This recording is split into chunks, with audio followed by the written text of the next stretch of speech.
kita bahas lebih spesifik lagi mengenai kompetensi manajerial.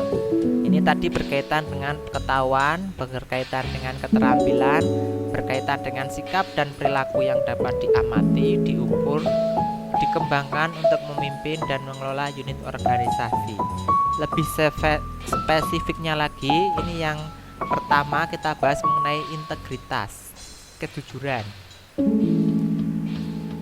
Nah, dengan konteks integritas ini, maka si calon pegawai apakah ia mampu bertindak sesuai dengan nilai, norma, dan etika organisasi dalam kapasitasnya sebagai individu atau sebagai pribadi. Jadi ini dalam konteks integritas dimaknai juga sebagai kejujuran, apakah individu tadi mampu jujur atau tidak meskipun tanpa diawasi. Jadi dia tetap berpegang pada aturan yang berlaku, berpegang pada norma-norma yang berlaku dalam kepegawaian, etika profesi. Kemudian yang kedua, ini berkaitan dengan kerjasama. Apakah calon pegawai P3K tadi mampu berpartisipasi dalam kelompok dan mampu menumbuhkan tim kerja yang partisipatif. Jadi dia sebagai inisiator salah satunya ya, mampu berpartisipasi dalam konteks kerja kelompok, dan ia juga mampu menimbulkan teman kerja atau rekan kerjanya untuk ikut ambil bagian, berpartisipasi, partisipatif gitu ya.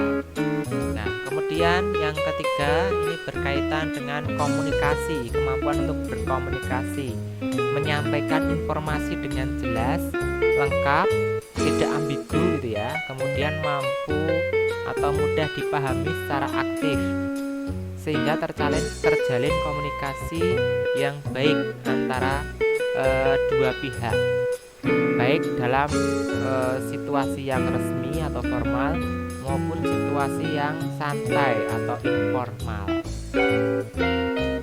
Ya, berikutnya ini berkaitan dengan poin yang keempat, orientasi pada hasil. Jadi ketika bekerja itu tidak hanya berorientasi pada prosesnya bagus, tapi juga diharapkan memiliki hasil akhir yang positif juga, sehingga calon pegawai itu mampu bekerja keras dan bertanggung jawab untuk memenuhi standar kerjanya, karena orientasinya adalah hasil yang dicapai sudah ditentukan dari awal, sehingga si calon pekerja ini diharapkan mampu untuk bekerja keras dan bertanggung jawab dalam menuju ke hasil yang diharapkan. Yang berikutnya, yang poin ke-5 terkait kompetensi manajerial, yakni pelayanan publik. Dalam konteks ini maka si calon pegawai hendaknya mampu menjalankan tugas sesuai dengan standar pelayanan atau SOP gitu ya, dan mampu menjelaskan pelaksanaan tugas pelayanannya kepada publik secara transparan. Jadi tidak perlu ditutup-tutupi, jadi semua bisa mengaksesnya gitu ya.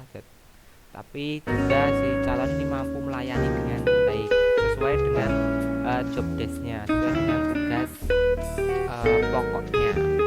Ini berkaitan dengan kompetensi manajerial.